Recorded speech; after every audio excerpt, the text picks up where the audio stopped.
नमो बुद्धय। मेरे प्रिय गण साथियों, आज हम महात्मा गौतम बुद्ध की उन सिद्धांतों के बारे में जानकारी प्राप्त करने वाले हैं जिसे सुनकर आपकी सोच बदल जाएगी। क्यों लोगों के पास सारी चीजें होते हुए भी लोग अनजान और लोग दुखी क्यों है?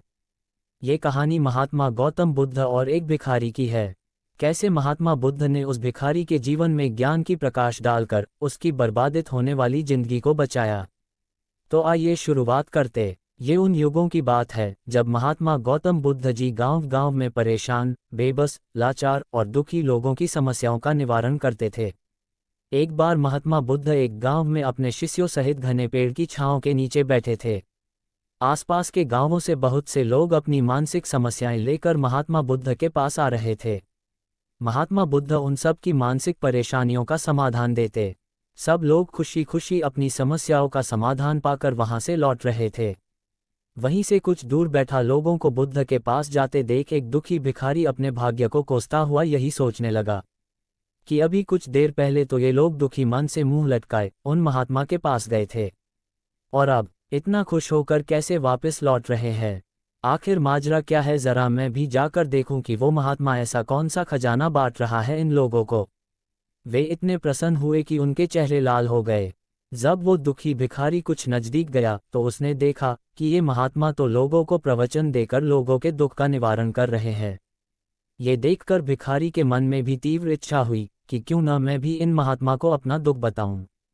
मुझे भी अपने दुख का समाधान अवश्य मिलेगा। यही मन में लालसा लिए भिखारी मुंह लटकाए महात्मा बुद्ध के पास पहुंचा और हाथ जोड़कर प्रणाम करते हुए बोला, हे महात्मा बुद्ध, मैं भी लोगों की मदद करना चाहता हूँ।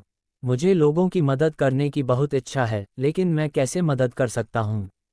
मैं बहुत गरीब हूँ। मेरे पास न तो पैसे हैं, न खुद खाने को और न ही किसी को खिलाने को, और न ही कोई ऐसी चीज़ जिससे मैं किसी की मदद कर सकूं। मैं कोशिश करने पर भी किसी की मदद नहीं कर सकता। मुझे भगवान ने इतना गरीब क्यों बनाया? हे महात्मा, मुझ पर कुछ कृपा करो।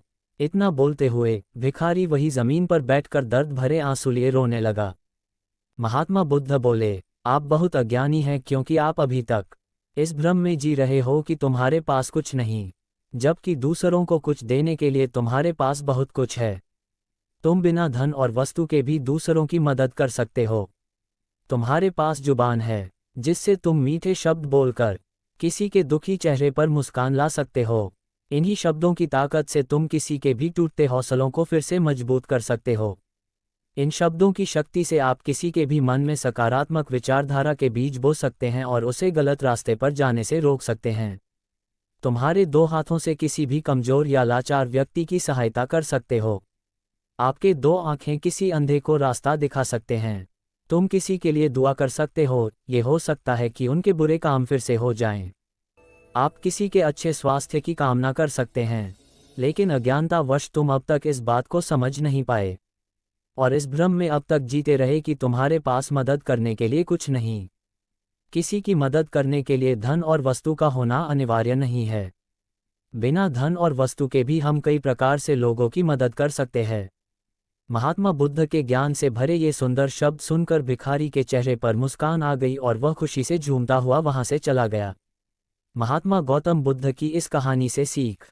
तो मेरे प्रिय मित्रों, दोस्तों, महात्मा बुद्ध की इन बातों से हमें ये सीखने को मिला कि इस संसार में आजकल बहुत से लोग ये सोचकर दुखी होते हैं कि मेरे पास ये नहीं है, वो नहीं है, अगर ये होता तो वो करते, मेरी जिंदगी नर्क है, उसकी जिंदगी अच्छी है।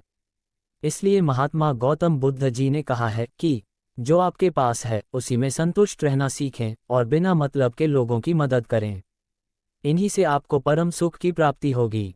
तो मेरे प्यारे दोस्तों, ये बुद्ध मॉरल स्टोरी अगर आपको अच्छी लगी हो तथा कुछ सीखने को मिला हो तो जरूर अपने दोस्तों के साथ शेयर करें, ताकि वो भी अपनी जिंदगी की परेशानी को दूर कर सके।